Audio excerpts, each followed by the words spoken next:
thrust out the skirt in the fashion of the time.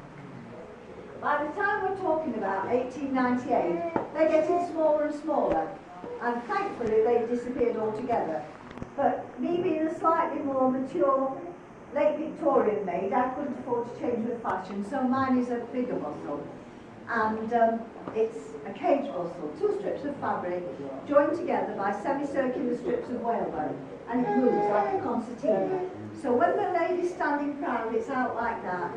When she sits down, it folds up and you sit on it, and it's very, very comfy to wear. But as you can see, it is much bigger. Well, that's my story, and I'm sticking to it. Next thing is a petticoat. The petticoat had to be taffeta organdy because it had to rustle.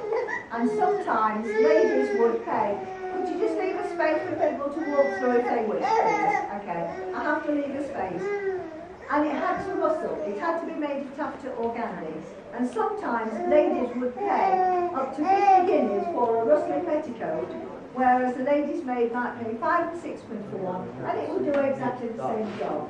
Then on top of that would go the walking dress, the riding habit, or the tennis outfit, depending what your lady was doing first thing. Because if she were at Chatsworth, she would wash and change 6 times a day.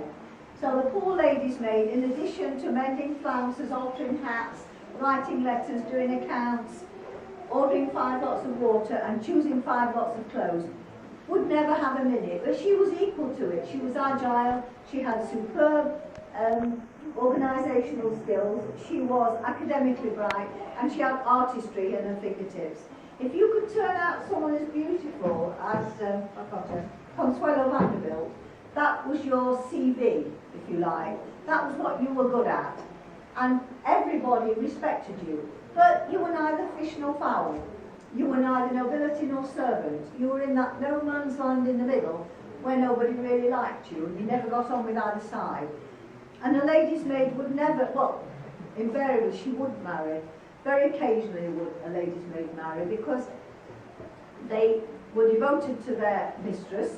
They'd have 2 afternoons a year off, they'd have Christmas Day off, and then they'd have an hour off every Sunday to go to church, which is not conducive to courting unless it's the vicar that you've got your eye on. So they wouldn't marry. And the older they got, the less they would earn, and the more infirm they got. If they became arthritic and couldn't do their job, they would be replaced. The ladies had no compunction about replacing them with a much younger woman. And unfortunately, in those days, if you didn't have a gentleman to take care of you, you ended up in the workhouse. So that was where most of these wonderful girls ended up. But I don't want you to go on a sad note. So if you've got a minute, I'd just like to read you a little letter. And this is out of the Ladies' Letter Writer.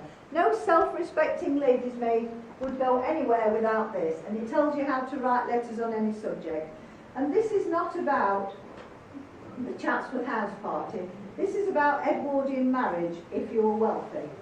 Now, if you were rich, in Edwardian times, once your announcement had gone into the Times, you could get married when you liked, because you didn't have to save up for 3 years to buy a house or get a mortgage or anything like that. You had your own home, usually your own chapel, and the servants would do all the work. So this is just a short letter from a young lady to her young man, asking for another fortnight. She wants a bit more time. I mean, can you imagine postponing a wedding for 2 weeks these days, once you've arranged it? Wouldn't happen, would it? Anyway, it's only short, but here goes.